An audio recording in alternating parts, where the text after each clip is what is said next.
अस्सलामुअलैकुम। बांगे दरा चैनल पर बाले जिब्राइल ईसा दोम की तशरीह वीडियोस के साथ हाजिर हैं। कलाम इकबाल को आम फहम बनाने के लिए ये हमारी कोशिश है। इस सिलसिले में आप हमारा साथ दें, इस वीडियो को अख्ताम तक ज़रूर देखें, चैनल को लाइक, सब्सक्राइब और शेयर करें। अब बढ़ते हैं नंबर 25 की जानिब। निगाह फ़क्र में शान सिकंदरी क्या है, निगाह फ़क्र में शान सिकंदरी क्या है, खराज की जो गदा हो वो कैसरी क्या है। निगाह फ़क्र में मुराद दरवेशी की निगाह में सिकंदर जैसे अजीम शान बादशाह की शान व शौकत क्या हैसियत रखती है। भला वो बादशाही भी कोई बादशाही है जो खराज के लिए गदागरी की मोहताज हो। इस्लाम एक ऐसा मुआशरा कायम करता है जिसमें सब मेहनत व अमल में शामिल होते हैं। ये बात नहीं कि चंद लोग तो अपना खून पसीना एक करके अपनी मेहनत से माशरे के तामीरी अमल में हिस्सा ले रहे हों और बाकी उनकी मेहनत के महासल से अयाशी कर रहे हों। इस्लाम एक ऐसा माशरा तश्कील देता है जिसमें सब मेहनत करें, चाहे वो शाह है या गदा। इस ज़िम्न में बाले जिब्रील ही की एक नज़म से बात ज़्यादा साफ़ हो जाती है जिसका उन्वान है गदाई। मैं कदे में एक दिन एक रिंदे ज़ीरक ने कहा, है हमारे शहर का वाली गदाए बेहया, ताज पहनाया है किसकी बेकलाही ने उसे, किसकी उरियानी ने बख्शी है उससे ज़र्री कुबा, इसकी आब लाला गूं की खून दहका से कशीर, तेरे मेरे खेत की मिट्टी है उसकी कीमिया, उसके नेमत खाने की हर चीज़ है मांगी हुई, देने वाला कौन है मर्दे गरीबो बेनवा, मांगने वाला गदा है सदका मांगे या खराज, कोई माने या ना माने मीर और सुल्तान सब गदा। जितने भी बादशाह गुजरे हैं वो रियाया से खराज लेकर ख़जाने भरते और अपना खर्च चलाते रहे। इकबाल कहते हैं कि जो बादशाही दौलत के लिए रियाया के सामने हाथ फैलाए वो किस काम की बादशाही है और खुदा मस्त दरवेश उसे कब खातर में लाते हैं।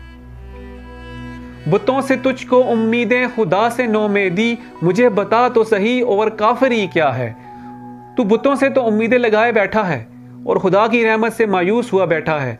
ये तो बता कि काफरी और किस चीज़ को कहते हैं। कुफर यही तो है कि जो सब के दामन भरने वाला है उसे इंसान यकसर बुला दे और जो खुद दूसरों के मोहताज हों उनसे अपनी बेहतरी की उम्मीदें वाबस्ता करे।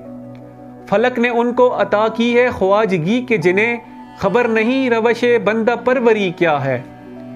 आसमान ने उन लोगों को आकाई के रुतबे पर बिठा दिया है जिन्हें वाबस्तगान दौलत की परवरिश का सलीका भी नहीं आता। बंदा परवरी क्या है।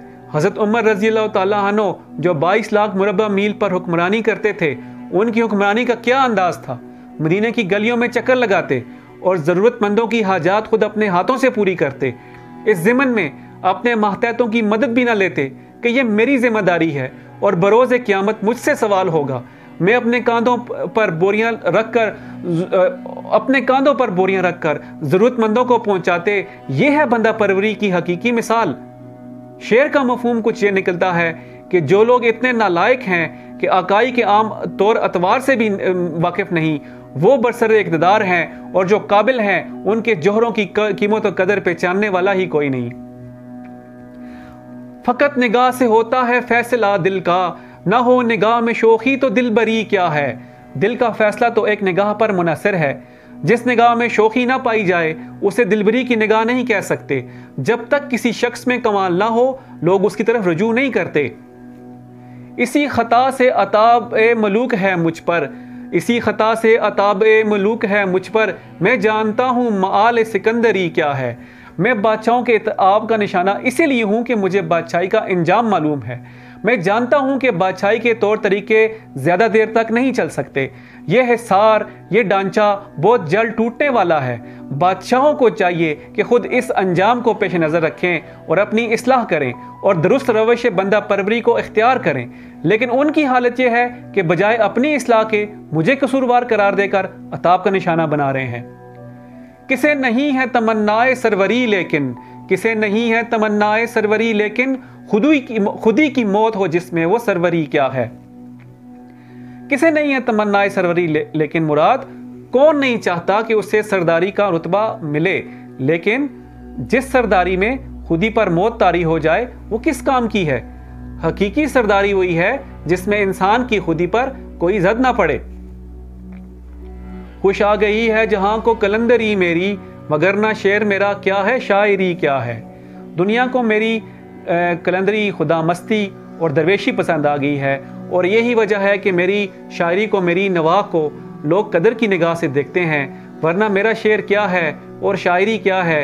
यहाँ शायर ने कसर नफसी से काम लिया है, वरना ये बात जाहिर है कि इकबाल की शायरी उनकी अज़मत और रिफ़त का बायस बनी, और इसी को उन्होंने अपनी हक्कानी तालीम और हयात आमूज़ पैगाम का वसीला बनाया।